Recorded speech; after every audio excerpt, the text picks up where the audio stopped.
Olha só o transtorno logo cedo, antes das 7 da manhã.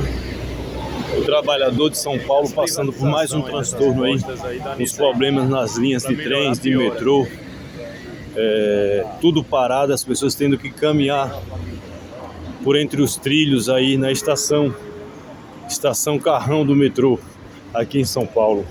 Esse é o sofrimento do trabalhador brasileiro. E isso se repete muitos dias na semana aqui na cidade de São Paulo.